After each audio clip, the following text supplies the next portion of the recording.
Here is the Dubstep Bass Ableton pack. I get asked questions from people every once in a while, and very often the word dubstep comes up, so I decided to make a bunch of instruments inspired by the genre. And when you open it up, you're going to see this particular arrangement for the demo track I made that you heard in the beginning of the video. And when we go into session view, we have our drum track with those two different clips, which you can look at and play around with if you like. We've got, all the different synths I used here. And each one is right here. And the clips that were used to create that little track. The final thing is the Multiband Audio Effect Racks. And there's one for flanger and delay, which you can mix together. Multiband overdrive to get the 3 bands, low, mid, and high, distorted separately. Another distortion that makes use of the amp effect and some bit crusher. We've got some EQ effect, which kind of plays around with the vowel sounds of your synths. So if we were to hide this chain here, you can just kind of see what happens as the track plays. You can play around with it, what frequencies get emphasized. And we also have chorus, which only goes on the highs. So each one of these synths has an operator in it. Operator is really cool. It's an FM synthesizer, which has so much power for all kinds of sounds. And creating these dubstep sounds is definitely best done, I think, with an FM synthesizer. And all of these knobs here are going to react with something in operator. So the wobble has to do with the LFO. And the LFO is affecting the filter in this case. And volume B, which is this guy right here. So if I would turn off the filter, you can hear something still moving, and that is basically this knob. And that's a pretty nasty sound. These oscillators are all affecting this sound, which is just a square wave. And as you add these guys in, you start getting these sounds reminiscent of the dubstep. The filter's where the action really happens. So I encourage you to kind of explore these guys. Here's another one. And you'll notice that this has a lot going on with the sends right now. And some different knobs mapped to this one. But again, you can play around with them and see how this is working. I like messing with the coarse on some of these. So you hear some of the higher frequencies start coming out when you play around with these different tunings.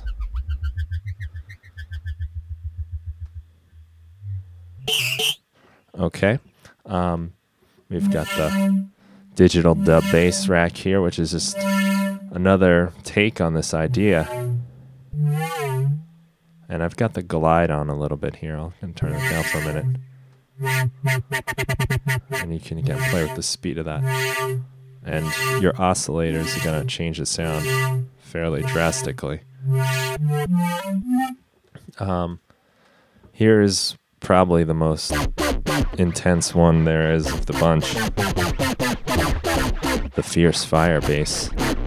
That also has a tad of this amp effect on, and I'm going to again just kill these sends here that I used for the track.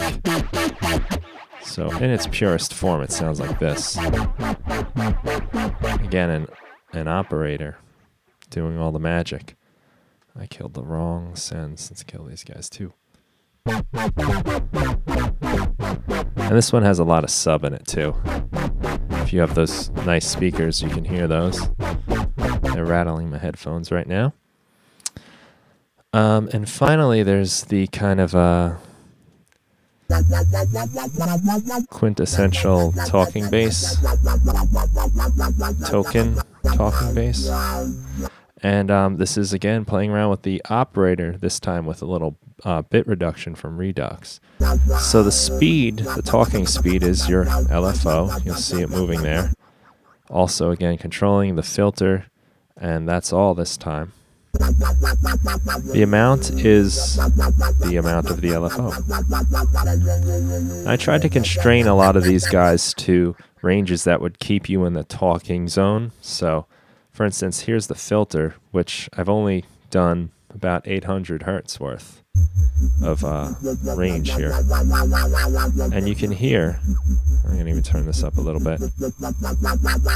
We go from like a whoa sound. You hear it, especially if I slow it down a little bit. Whoa, whoa. Wow, wow. So whoa to wow here. And the more clarity or resonance you put on, the more you'll hear this. There, it's more subtle. And there, it's almost too much. The age of the voice sounds kind of older the more you turn it up. That is playing around with the bit reduction. So is this knob. This changes from soft bit crushing to the hard, and that changes at 64. So all the way up is hard, all the way down is soft. I kind of think you want hard for this sound. We add another voice or another oscillator with this knob here. And you can play around with the tuning for different effects. And slur amount is glide. And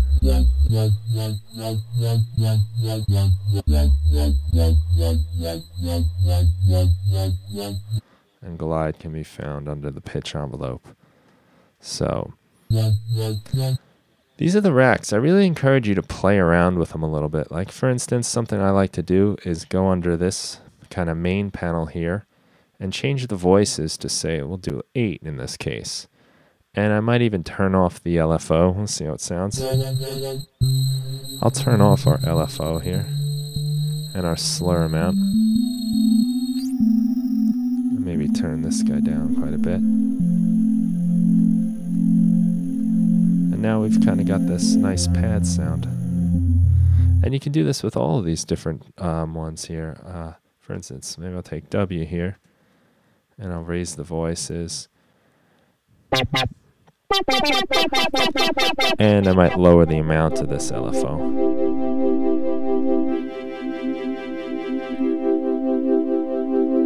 And now I've got kind of neat little pad sound.